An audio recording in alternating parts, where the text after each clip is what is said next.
Good morning and welcome to the University of Houston this semester. You're enrolled in English 3312, which is a study in Restoration and 18th century English literature. Now you may ask yourself, why are you enrolled in this course and what can it offer you? Hopefully during the semester we'll have an explanation. But basically what you're going to discover is that the principles and ideas involved in this course and the concepts this course engages actually give us insight into the founding of the United States, the Bill of Rights, and the nature of the democracy that we're experiencing today.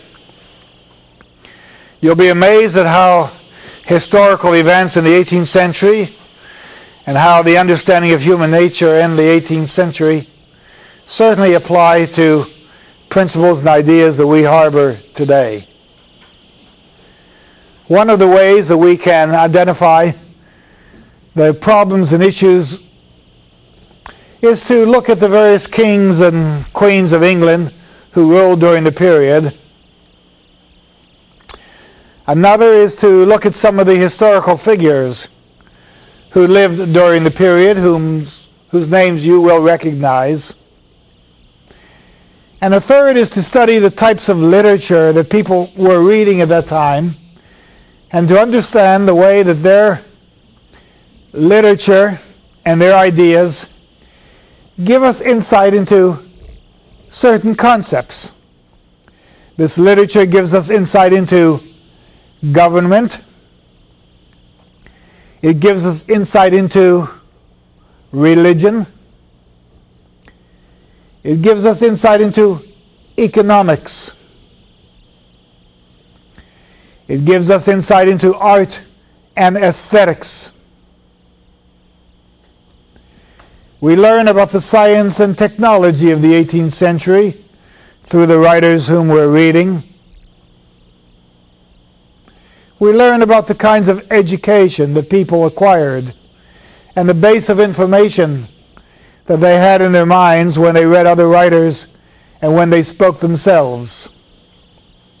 And finally, and perhaps most important, we find information about social behavior, how people conduct themselves. Now, each of these categories is a category that you might embrace when you write your critical papers and when you write your research paper. It's a way of focusing on a body of literature that, though several hundred years old, has contemporary significance and easily contemporary understanding. Now, if we look at the rulers of England, you'll recognize one or two of them. And we look on this chart here.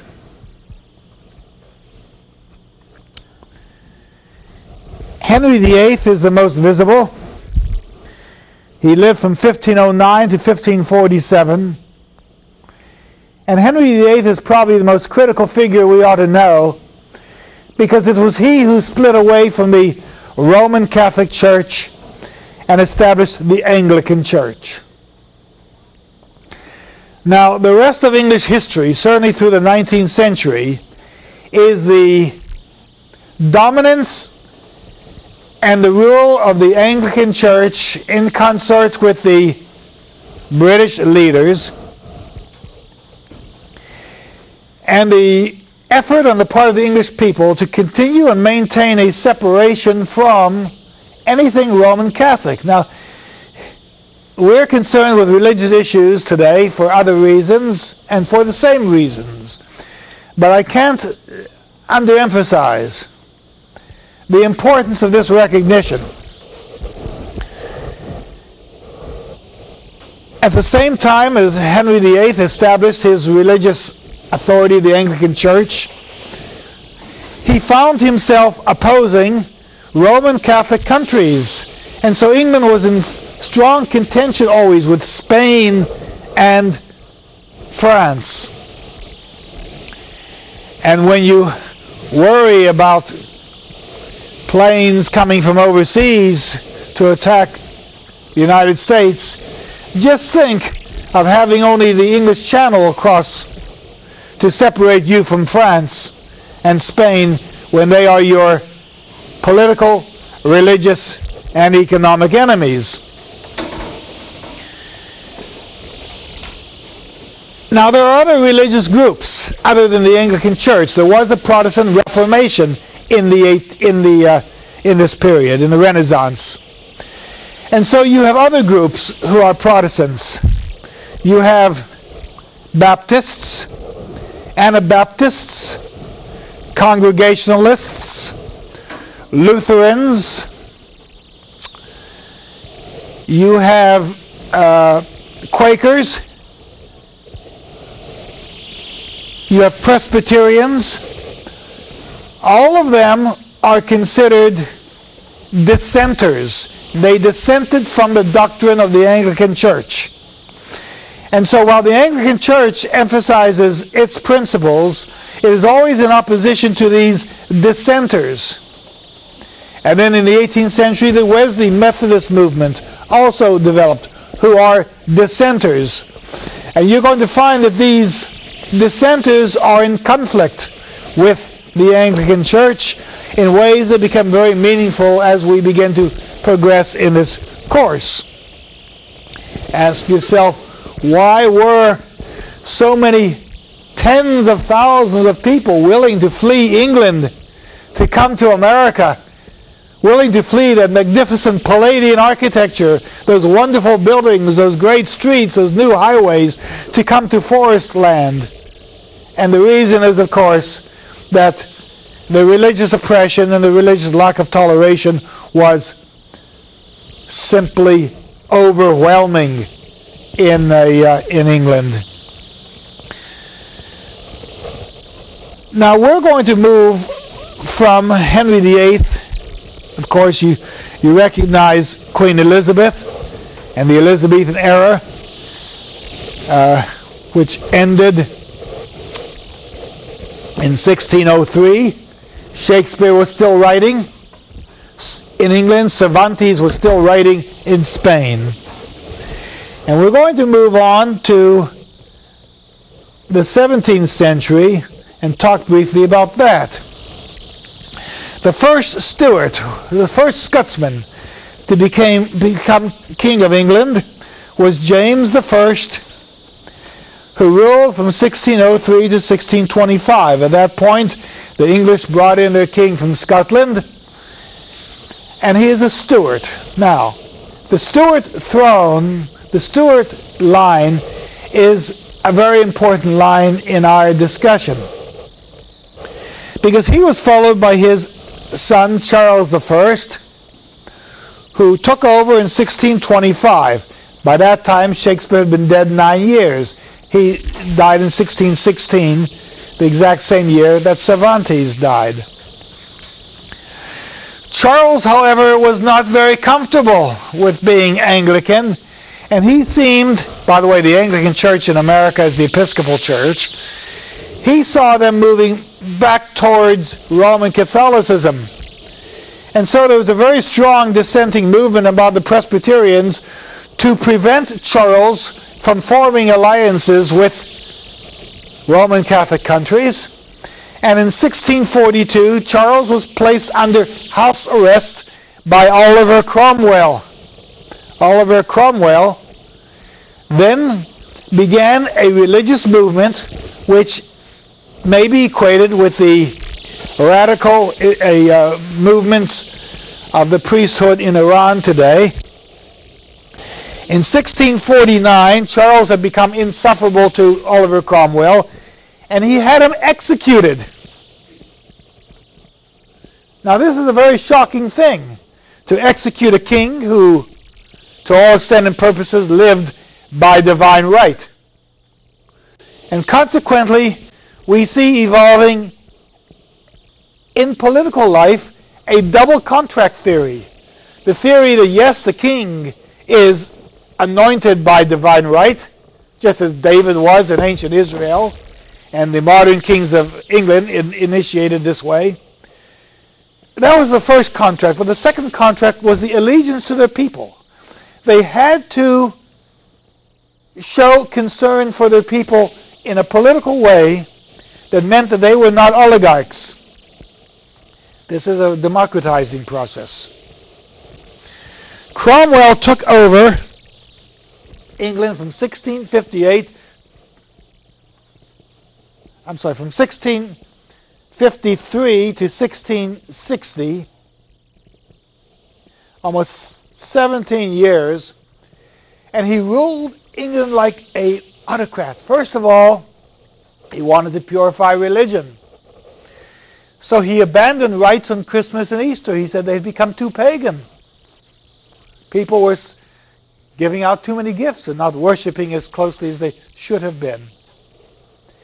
He went into Ireland and brutally put down the Irish in open rebellion. He destroyed a whole city of people who resisted, and these were Roman Catholics. He banned the theater. He banned public entertainment. He maintained a very strict, ritualistic, religious environment under Presbyterian rule. And when he died in 1658, his son took over, but his son couldn't live up to this promise. And the English went back to France, where Charles I's two sons, Charles II and the man who became James II, were invited back to England to restore rule. And so now we have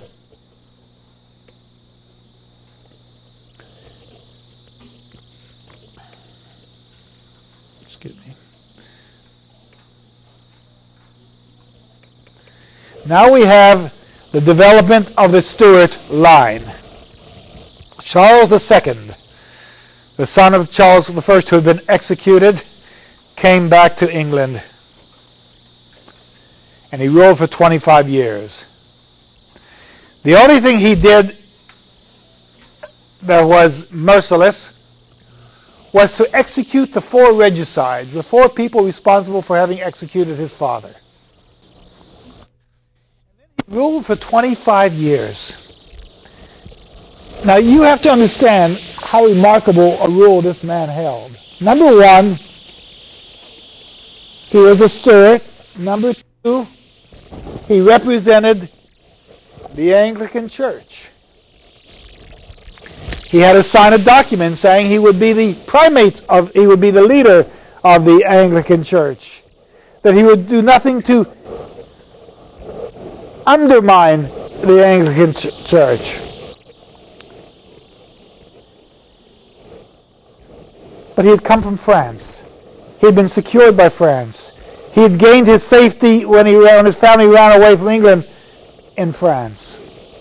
So there were some very interesting ties between Charles and France, including the fact that France was paying him a large millions of pounds a year to look out for their security, which no one knew. In fact, Charles was able to prorogue Parliament. That means to dismiss Parliament for years without having to meet because he could get his funding elsewhere. Charles lived from 1660 to 1685, and when he died, he took the last rites of the Roman Catholic Church. His brother coming to the throne was a real problem, because the Duke of York, that was his original title when he came back to England, was an avowed Roman Catholic. And the English had a problem with his coming to the throne. We're going to read a poem called Absalom and Achitophel, which is a biblical allegory dealing with these problems. When Charles came to the throne of England, Charles I, he came from France, where as a young teenager he had an illegitimate son. And he married a woman, but the marriage papers were lost, And somehow Charles came back to England unmarried with a bastard child who became the Duke of Monmouth and one of the leaders of his armies. He was very proud of the Duke of Monmouth.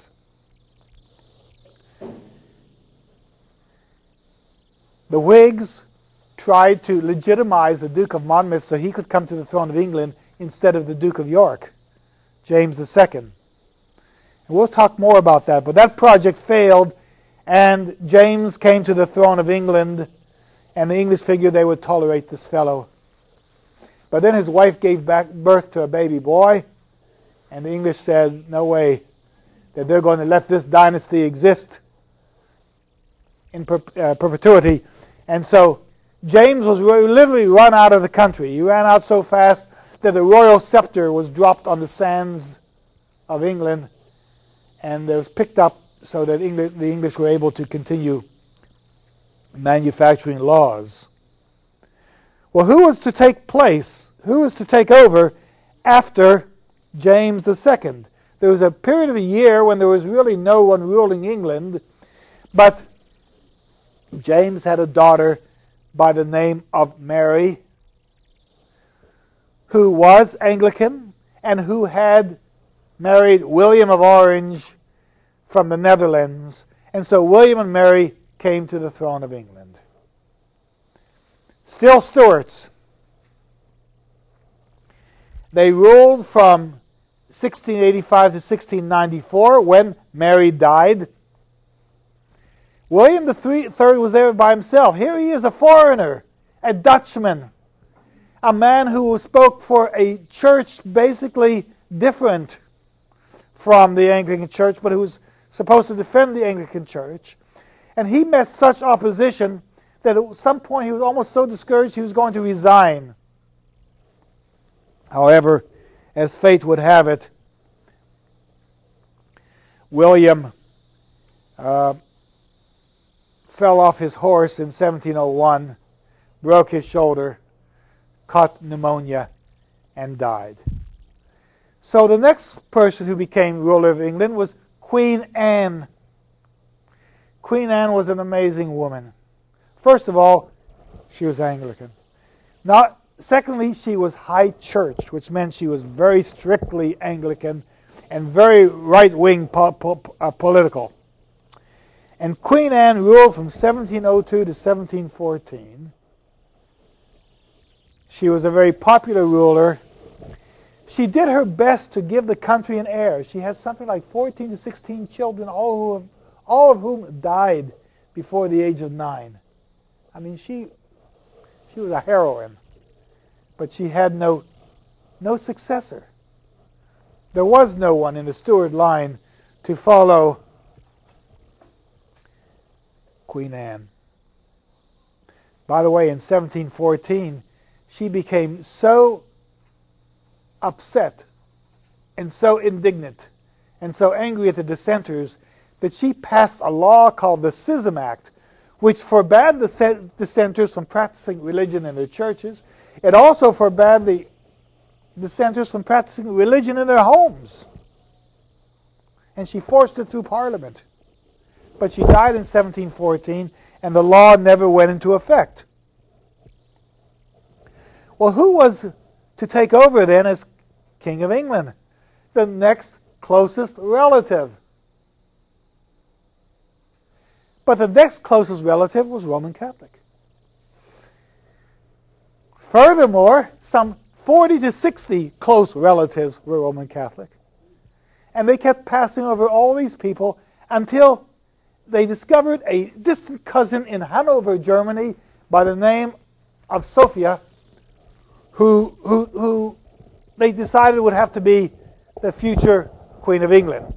But Queen Anne hated Sophia. She didn't want her to be queen.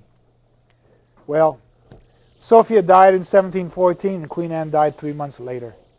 And Sophia's son, George I, came to England, a German who couldn't speak English. He also, I guess, liked to ski because he preferred to live in Hanover half the year. And the business of England would be conducted by messengers going back and forth to Hanover.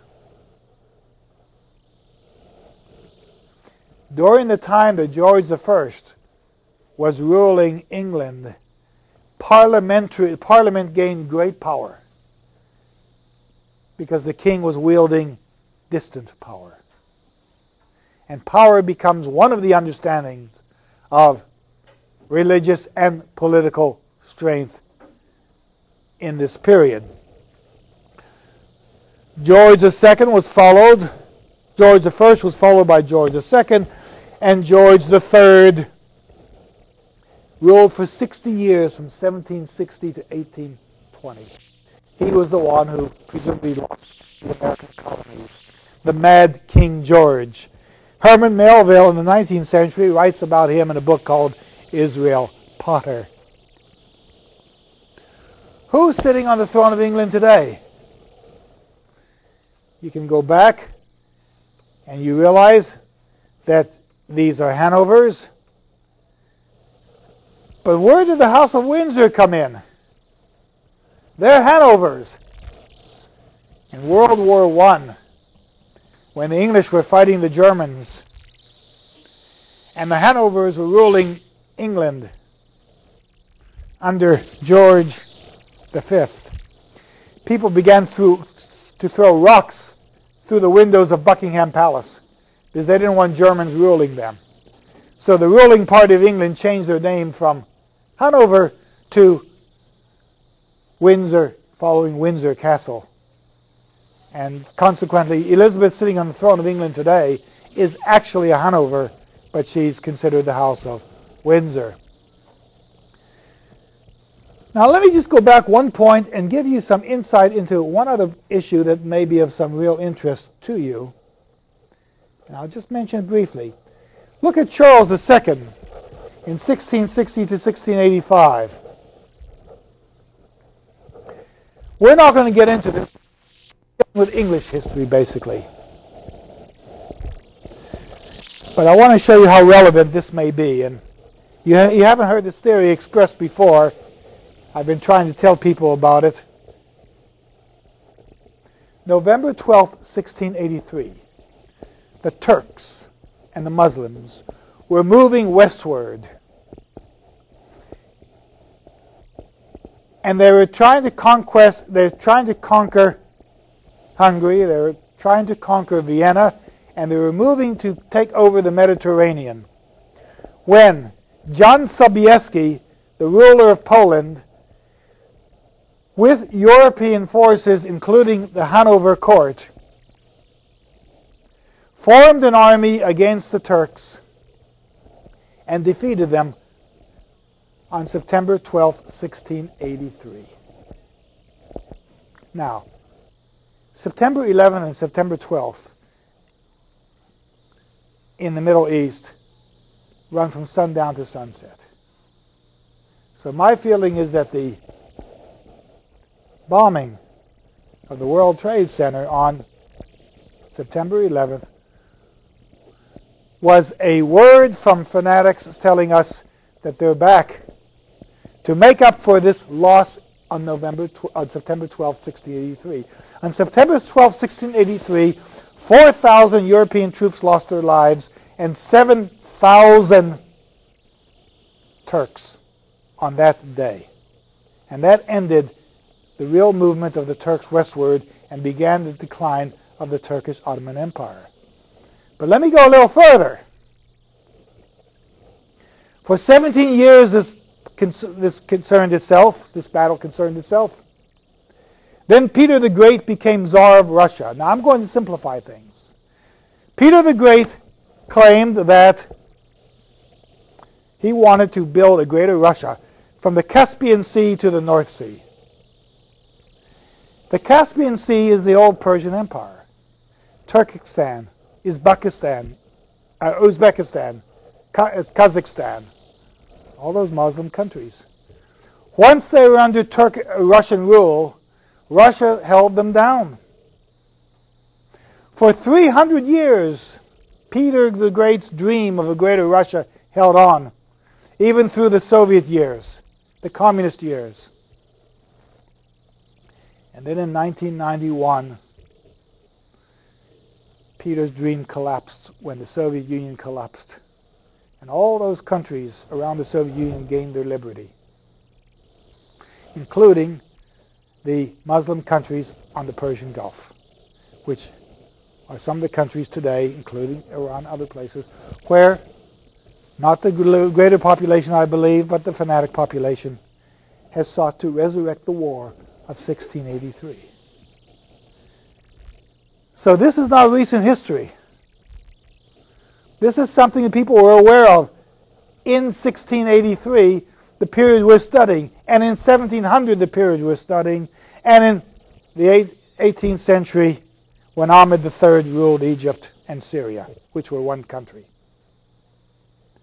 So whether we discuss it or not, I want you to know that the implications of these years are very, very important. There's another form of radicalization you ought to know. When William III in 1690 conquered Ireland in the Battle of Boyne and totally suppressed the Irish, he did three things. He said anyone who fought against him lost their lands in Ireland. Number two, anyone the interstate without any heirs lost their lands and gave them up in Ireland. One who opposed him lost their lands in Ireland. And what he did was Anglican Protestant families in England and moved them bodily into Ireland to take over these homes. The ownership population of Ireland from 1690 to 1720, less than 30 years, changed from 90% in Ulster, in the area where these people were settled, changed from 90% Roman Catholic to 90% Protestant. Today, when you read about the conflict between the Catholic and the Protestants in Ireland, the differences between Orange, those who wear orange are Protestants, after William of Orange, the conflict sustains itself today. It's a 300-year conflict. The religious conflicts that we're looking at today are not different. They're different in proportion to the religious conflicts in this period. So as you begin studying the Restoration 18th century period, you will find opportunities to make real associations, honest associations, unforced associations with important events occurring today. Now, what I'd like to do is show you next some of the people who are important to this period, just to give you some idea where we are. And by the way, these are all on WebCT. They will be on WebCT, so you can take them off there.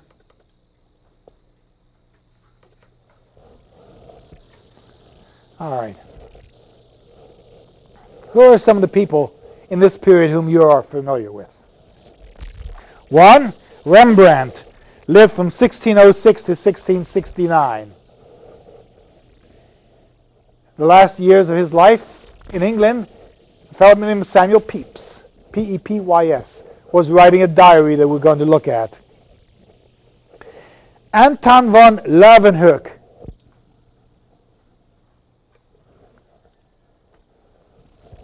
Who knows who Leeuwenhoek is?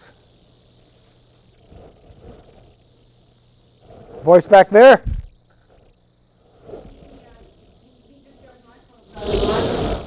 Right. Right. And he invented the microscope, and he discovered the nature of blood capillaries and bacteria in the blood. It may interest you to know that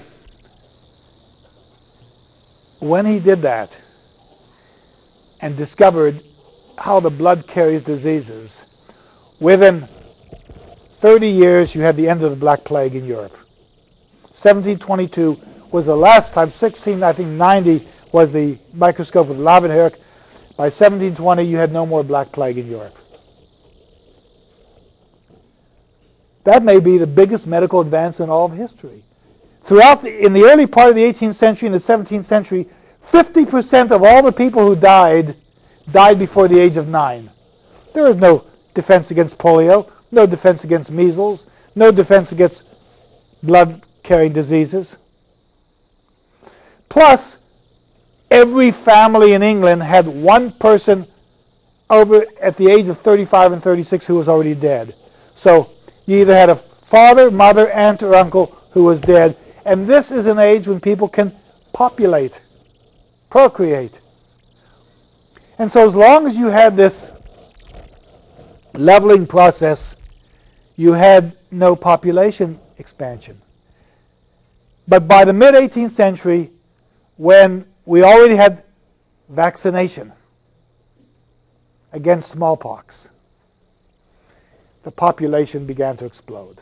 So the 18th century is responsible for the scientific inventions of such moment as to allow population expansion. Sir Isaac Newton was treasurer of the mint in the 18th century, and he, of course, one of the major scientists of the world. Antoni Stradivarius, producing his cellos and his violins in the 18th century. Gottfried Leibniz, producing the calculus. Calculus, one mathematician says, is one of the winnowing courses at the University of Houston. 50% of all the people taking calculus drop out in the first semester. And they move on to other careers. So you can blame Leibniz for problems. Jean-Antoine Watteau, the artist, 1634 to 1721. Peter the Great came to England. He wanted to learn about shipbuilding so that he could build this great nation, this expansive nation, this nation that stretched from the Caspian Sea to the North Sea. And the story of Peter in England is rather interesting. He wore a simple sailor's uniform. His entourage dressed in royal garb.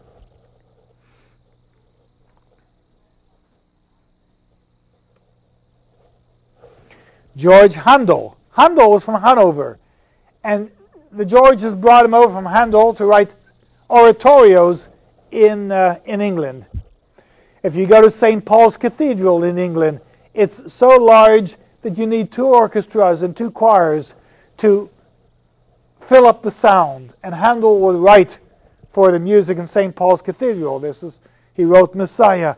There are poets in the period like Alexander Pope, who wrote the libretto Esther for Handel's opera by that name from the biblical text. Voltaire literally spanned the 18th century from 1694 to 1778, the great French writer.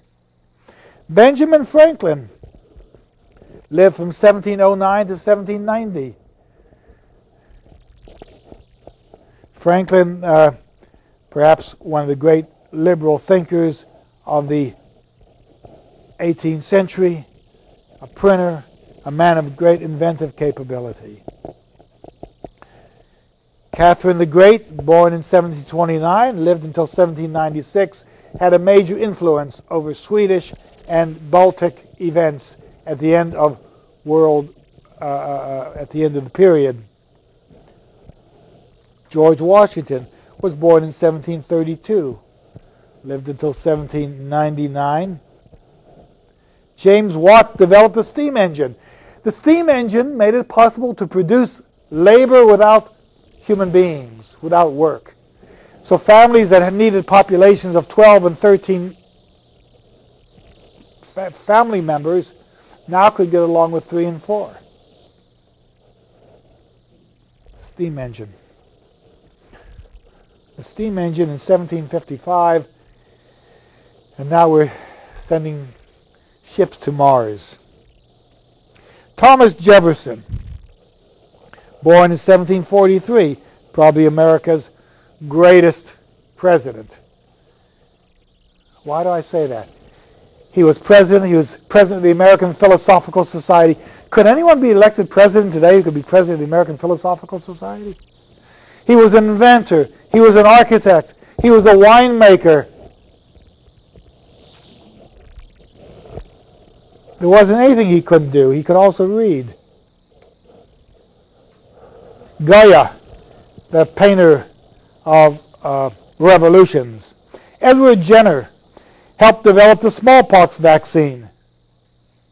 But the smallpox vaccine actually had been developed in Turkey around 1730, and Lady Wortley Montagu, Lady Mary Wortley Montagu, actually was responsible for bringing it to England. Goethe was writing in Germany. Mozart was writing his symphonies. February this month, the School of Music is going to be presenting a Mozart opera.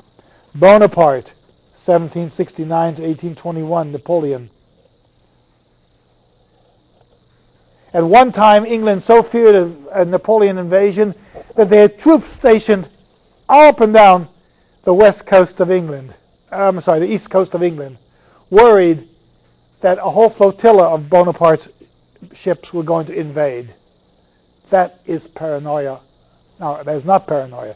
That is fear of a real attack that was being posed by foreign troops against England. And then, of course, Beethoven, born in 1770 and lived 1827. These are the kinds of people we're talking about. These are the minds that were producing great works in the 18th century. Not to say there aren't great minds in any period, but give yourself some opportunity to look at these. And by the way, in this course, if you want to write a research paper, if you're inclined in music or you're inclined towards science, I'm very much interested in seeing you move in a direction that might illuminate 18th century ideas. Now, the final portion of this talk today, I want to talk about what it is people were reading in the 18th century.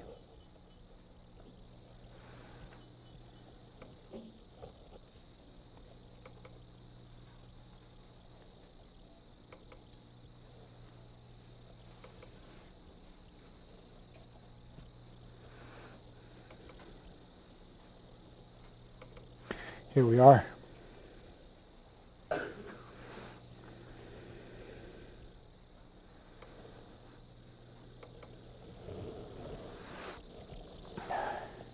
You're going to become familiar with the concept of genres, literary genres.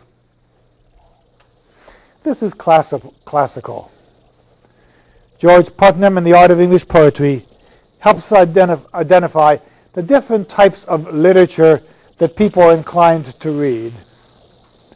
First of all, they follow an Aristotelian pattern of understanding. You have heroic poetry. Heroic poetry is considered the greatest poetry of its kind. We're talking about the Iliad. We're talking about the Odyssey. We're talking about, by Homer, and we're talking about Virgil's Aeneid. And writers in the 18th century all thought that one of them to write the great epic heroic poem of England. This never happened. We're not sure where it came from. Looking at national literature, sublime literature, a literature of an elevated stance. Another type of poetry is lyric poetry. Lyric poetry is kind of poetry that has a certain musical lilt to it, that carries certain themes. The great poet Pindar is the example. Chaucer called him the Theban eagle. He came from the city of Thebes, and he represents the highest form of poetic art, lyric poetry. Then we have three types of works: tragedies, comedies, and satire. Tragedies are the plays written by Sophocles. Comedies, plays by Aristophanes. Satires by Menippus. Now, a tragedy is generally a play where a man of high position falls to his doom, as in Oedipus. Comedy deals with the faults and foibles of human beings. And you laugh at how foolish people can be who ought to know better. Satire is a type of work, a type of drama that seeks to improve society by showing you men's faults or attacking their sins.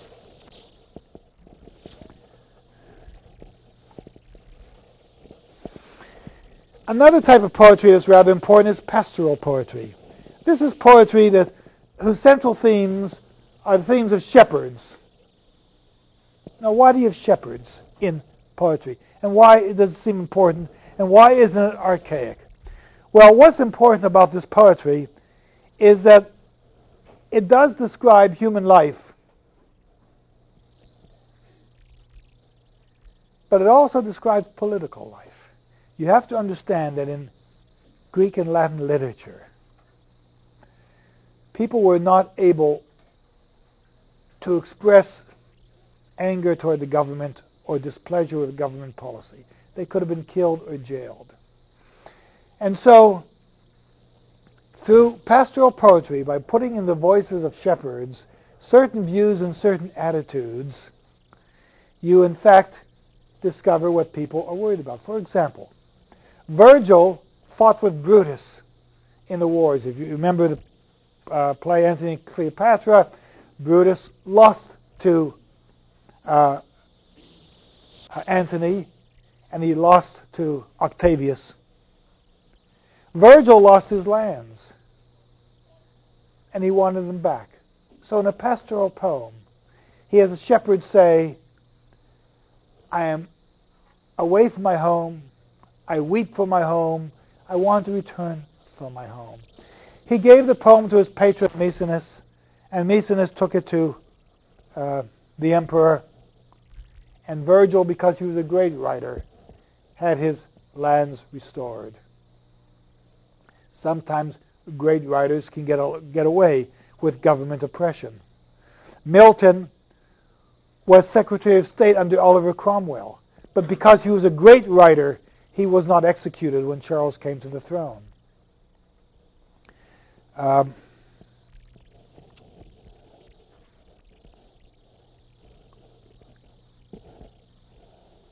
We have Russian writers who criticize their government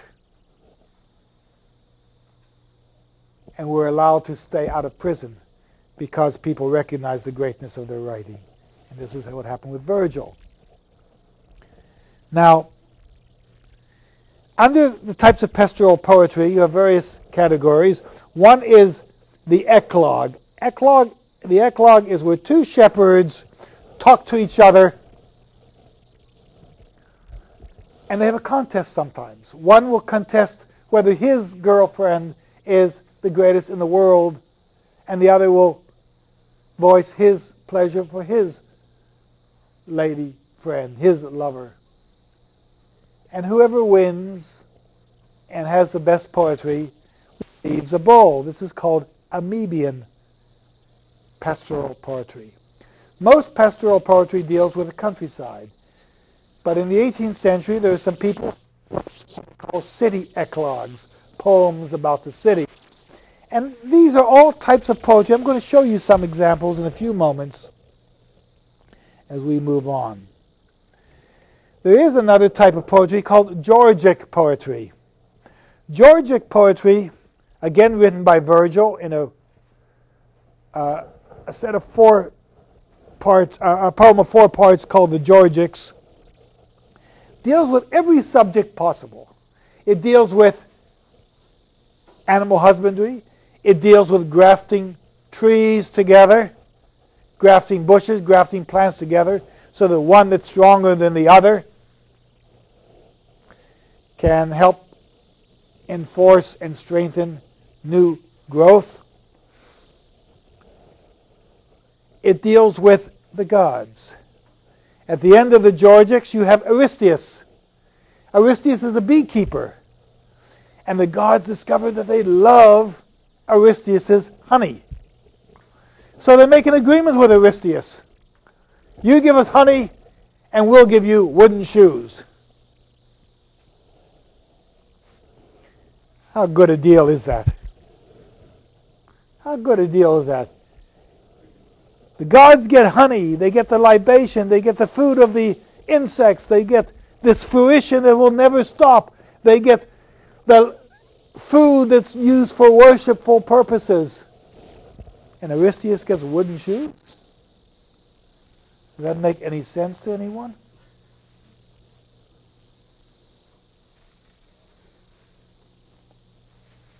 I don't know names at this point, but is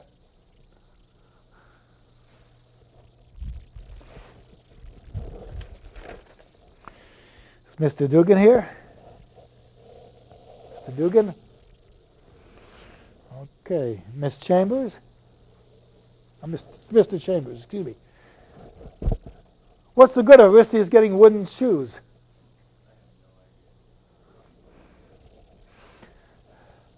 How far can you walk barefoot?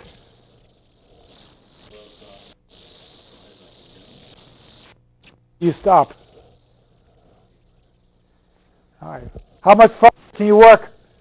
Can you walk with wooden shoes? Twice as far, 3 times as far. 1,000 miles farther. Because shoes mean civilization. So the gods give us the capability of developing civilization. He had mobility. Most rabbits never move a mile from their birthplace, their first warren. Most people living in impoverished areas never move a mile from their homes. Give yourself shoes, give yourself mobility, give yourself the opportunity to move out, and you develop civilization. All right, let's move down. There are other types of poems. There are minor odes and songs and ballads. There are triumphal poems where you celebrate war or you celebrate your success. There's the epithalamium, a marriage hymn. The epithalamium normally has 3 parts. The bride wakes up in the morning, and by her side is the goddess of childbirth. She goes to the wedding and the meal. Most people at a wedding feast really enjoy the meal, and they want to savor the meal, and they want to enjoy it. The bride and the groom aren't that interested in the meal. They're interested in the greater repast that's going to occur that evening. And so they want the meal to pass quickly so they can go to the bedroom. And in the bedroom, they consummate their love. In some epithalamia, the women look through the keyhole to make sure the love has been consummated. In others, they look at the bed sheets the next morning to make sure they're consummated.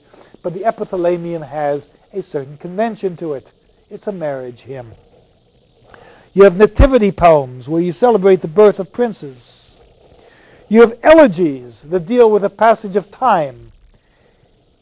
And then you have epigrams with short descriptions and gravestone memoria.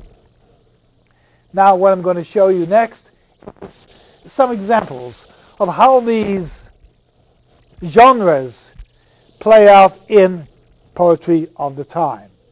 So give me a moment to get to this. And we'll show you some examples.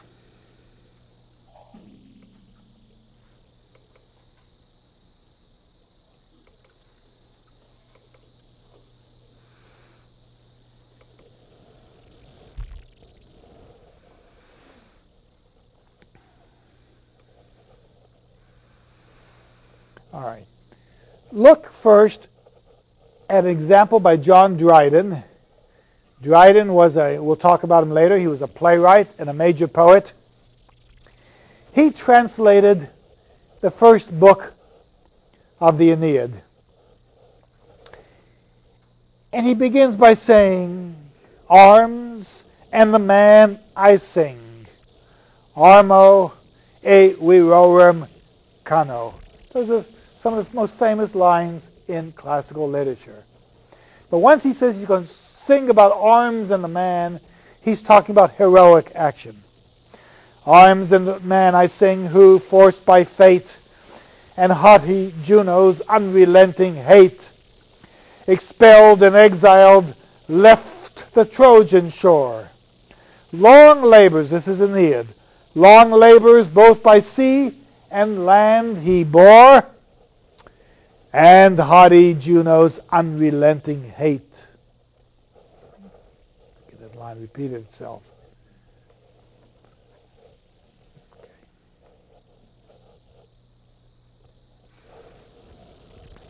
He went through long labors both by sea and land he bore, and in the doubtful war, before he won the Latin realm and built the destined town.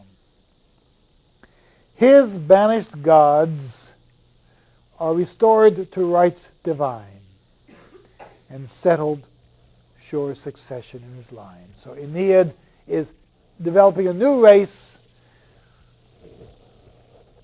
performing heroic action, building a new nation. And that gives you, now, in the 18th century, there are writers who are going to try to imitate this type of heroic poetry.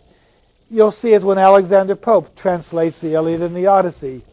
You'll see it in some mock poems, such as The Rape of the Lock, which is a mock heroic poem. Lyric poetry. Lyric poetry is a poetry that literally sings, that has a certain rhythm. William Collins wrote a poem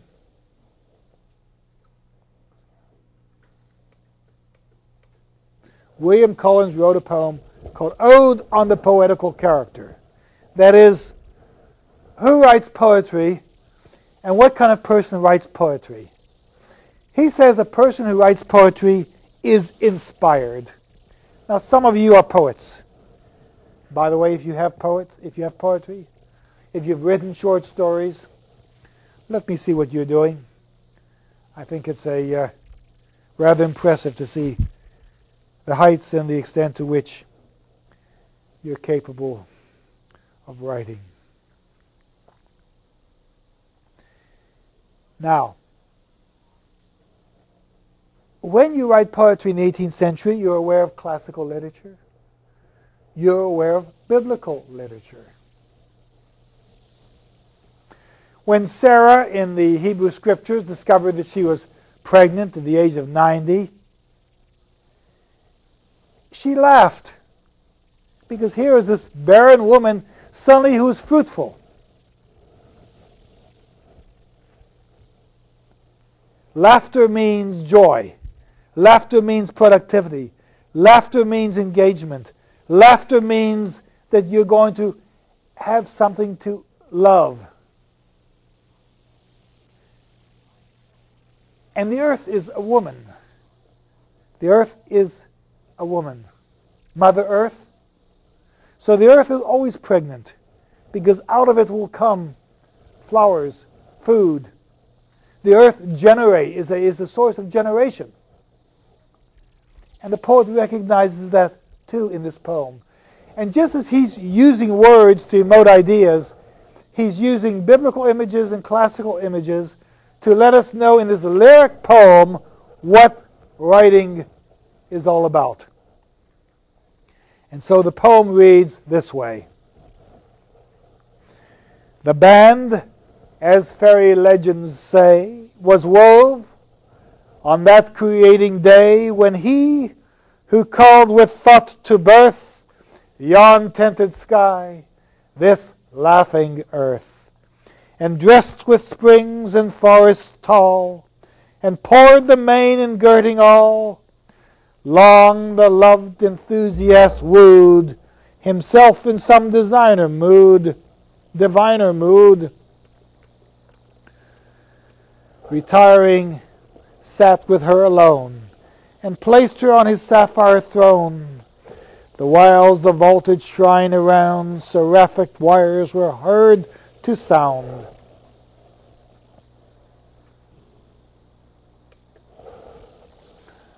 Now sublimest triumph swelling, now on love and mercy dwelling, and she from out the veiling cloud breathed her magic notes aloud. Now, she is the muse, giving this poet the capability to say what he wants to say. Now, the poem is biblical. It's saying that the person who wrote the Bible was an inspired poet. Let's go back to those lines.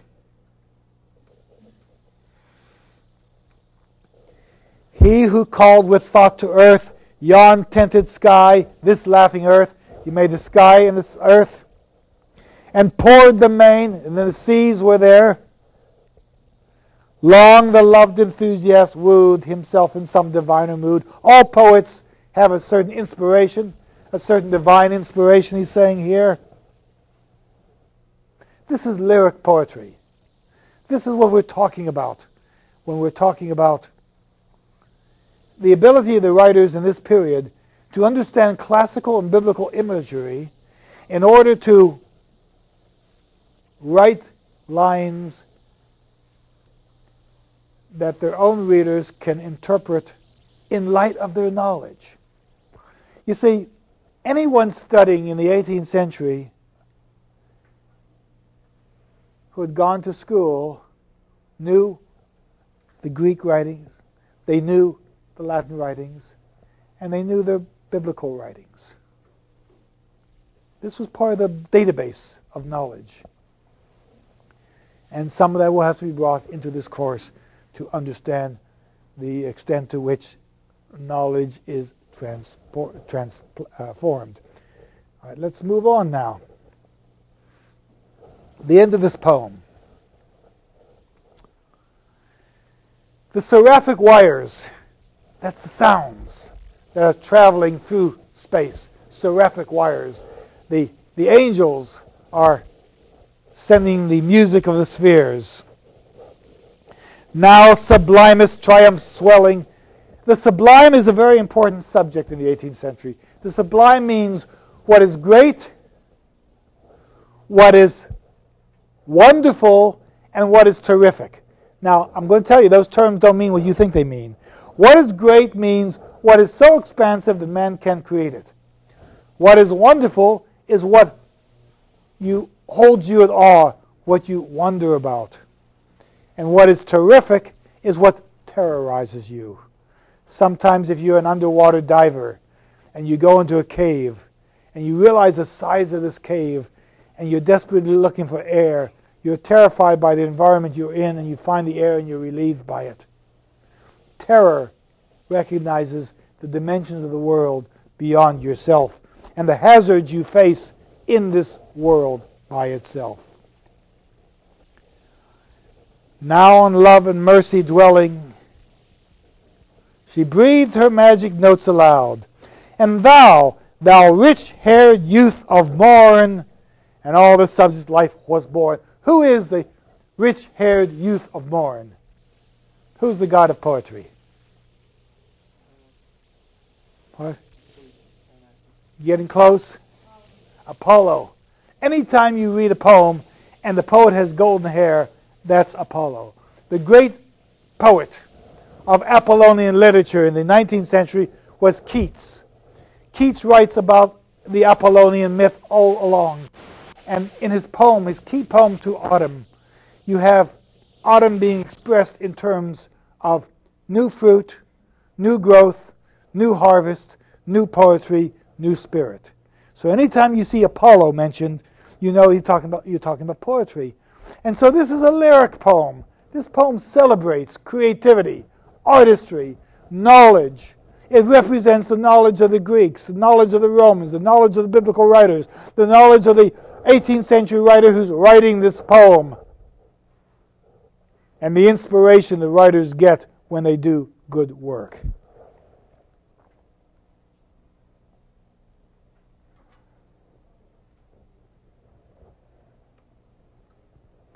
Tragedy.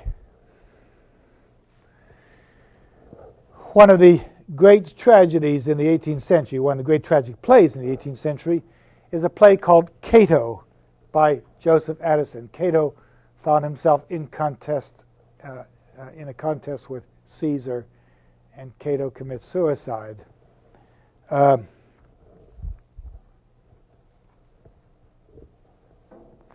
Edward Albee teaches on our campus, and Dr. Sidney Berger is director of the School of Theater, and they do marvelous work, incredibly good work. And I went to see one of Albee's plays, and he was there, and I turned to Berger and said, you know, no one has done Addison's Cato in America for about 100 years, nor in England for the last 100 years. I said, why don't you put on Joseph Addison's Cato? It's a great historical play. And Albee says, that's interesting, I'd go to it. And Sidney Berger says, well, I'd go to it, and I guess you'll be there, Rothman. So we'll at least have 3 people going to watch this play. So the intimation, of course, was that people aren't viewing these plays today. But here we have a heroic play, a tragic play, where Cato is speaking. And he's saying that he has failed to change the Roman mind from a dictatorship to restore its democracy. And he speaks to Juba, prince of Numidia. He says, thy virtues, prince, if I foresee aright, will one day make thee great. At Rome hereafter 'twill be no crime to have been Cato's friend. Now it is, because he's opposed to Caesar, and he's going to suffer death because of it.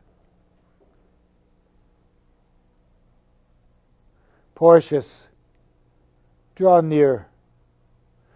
My son, thou oft hast seen thy sire engaged in a corrupted state, wrestling with vice and faction.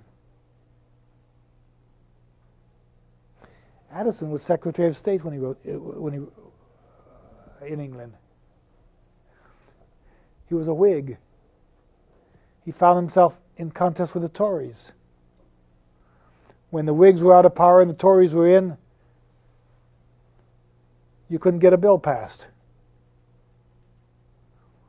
He's talking about politics and how if you're on the wrong side, you don't have any influence. Porcius, draw near, my son, thou oft hast seen thy sire engaged in a corrupted state, wrestling with vice and faction. Now seest me spent, overpowered, despairing of success. Let me advise thee to retreat betimes to thy paternal seat, the Sabine field. When the political wars don't work, go into retirement. Go where the great censor, the elder Cato, toiled with his own hands, and all our frugal ancestors were blessed in humble virtues and a rural life. Forget this power play. Forget these politics. Forget this desire to rise to position. Forget this political ambition. Go back to your roots. There live retired. Pray for the peace of Rome. Content thyself to be obscurely good. When vice prevails and impious men bear sway, the post of honor is a private station. Find within yourself truth and honesty. Don't fight these corrupt forces that are harming you. So when you read this poetry in the 18th century, when you read tragedy, when you read lyric poetry, you're going to understand that these poets are getting very deeply into the matrix of their society. They're not writing about themselves. They're writing about what society is like. And to some extent, that's where poetry is different from the modern period. The modern period has poets writing inwardly about themselves. In this poetry, you very seldom have poets writing about themselves, revealing their inside feelings. They're revealing the way the classical ideas impinge upon modern circumstances.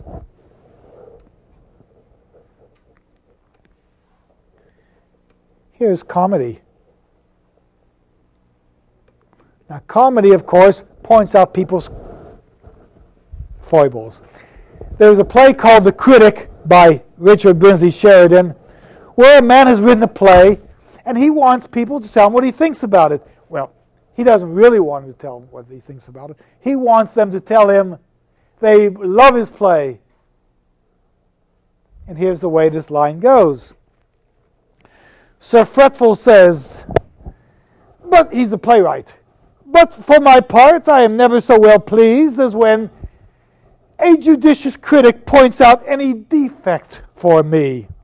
For what is the purpose of showing a work to a friend if you don't mean to profit by his opinion? And what does Sneerwell say, the man who is supposedly his friend and from whom he's seeking advice? Very true. Why then, though I seriously admire the piece upon the whole, yet there's one small objection which, if you'll give me leave, I'll mention. I like your play, but there's one thing I want to mention. And the playwright goes, all right, what is that? Sir Fretful, sir, you can't oblige me more. He really doesn't want to hear this. Sneerwell says, I think it wants incident. It doesn't have enough episodes. It doesn't have enough action. It doesn't have enough car chases, car wrecks, car turnovers, cars running off bridges. Sir Fretful, good God, you surprise me. Wants incident? Sneerwell, yes, I own I think the incidents are too few.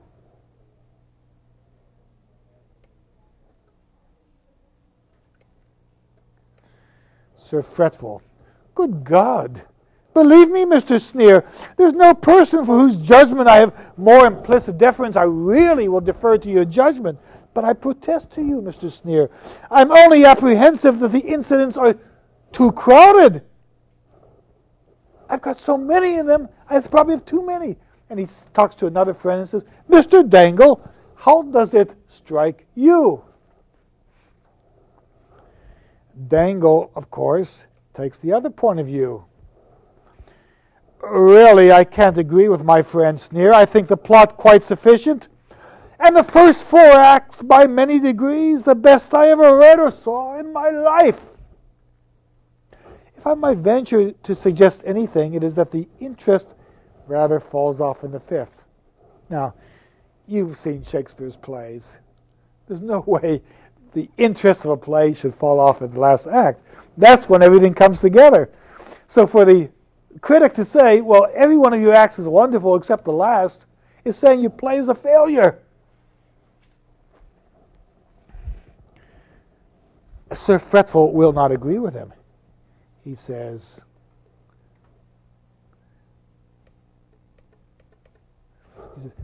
Engl says, it is the interest falls off in the 5th. Sir Fretful rises. I believe you mean, sir. No, I don't, upon my word. Yes, yes, you do, upon my soul. It certainly don't fall off, I assure you. No, no, it don't fall off. Well, he's really upset. Now, Dangle says, he turns to his wife and he says, now, Mrs. Dangle, didn't you say it struck you in the same light? And she comes in and she says, no, indeed, I did not. I did not see a fault in any part of the play from the beginning to the end. And so what does the playwright say? Ah, upon my soul, the women are the best judges after all.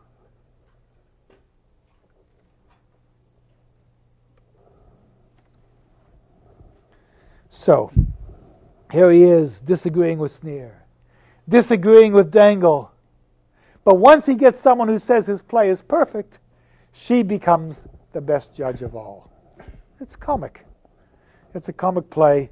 It's a lot of fun.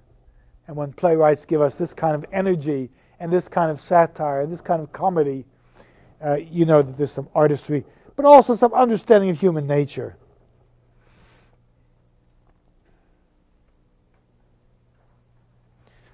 Now, I mentioned to you that Georgic poetry is based on Virgil's Georgics in 4 books. In Book 1, he deals with soil and planting. In Book 2,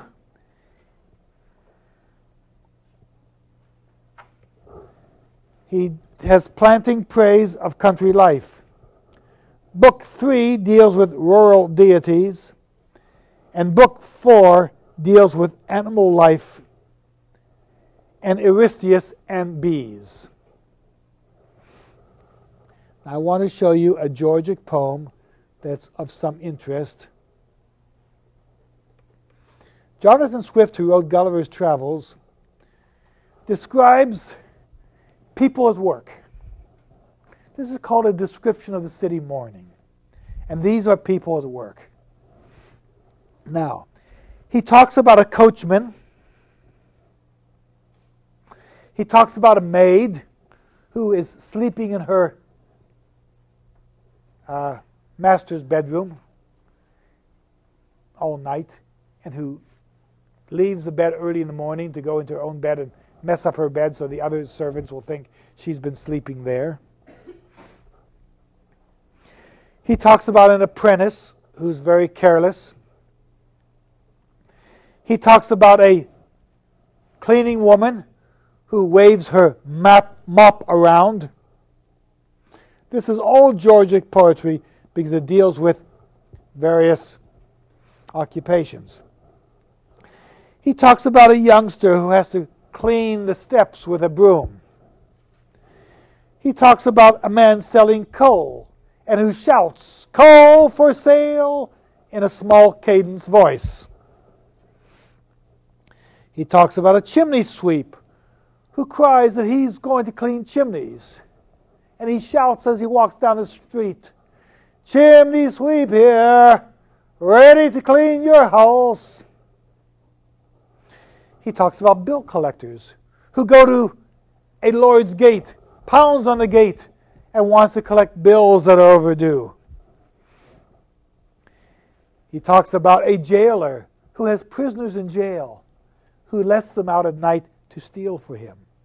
And when they come back in the morning, they give him their booty.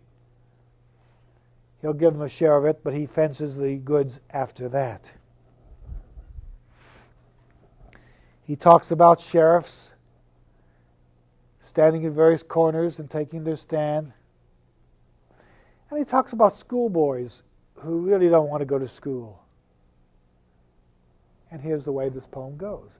This is a Georgic poem because in the 18th century, anything that deals with occupations and anything that has a number of different subjects intermixed is considered Georgic poetry, after Virgil's Georgics, as I mentioned earlier. Well, here's the way the poem goes.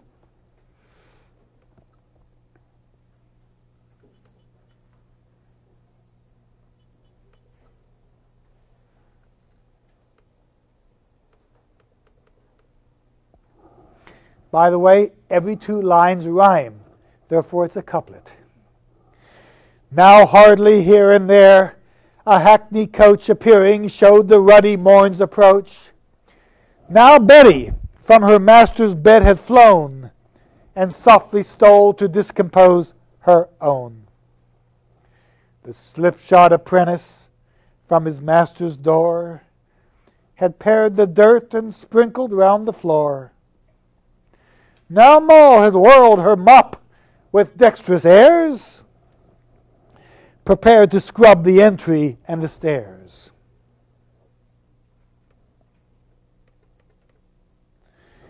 The youth with broomy stumps began to trace the kennel edge where wheels had worn the place, carriage wheels. The small cold man was heard with cadence deep, till drowned in shriller notes of chimney sweep. Duns at his lordship's gate began to meet, and brick dust Mull had screamed through half the street. The turnkey now his flock returning sees, duly let out to steal for fees. The watchful bailiffs take their silent stands, and schoolboys lag with satchels in their hands. Well, if you can take a poem and describe a day, a morning in your life, you can write Georgic poetry and enjoy the 18th century. Enjoy yourself.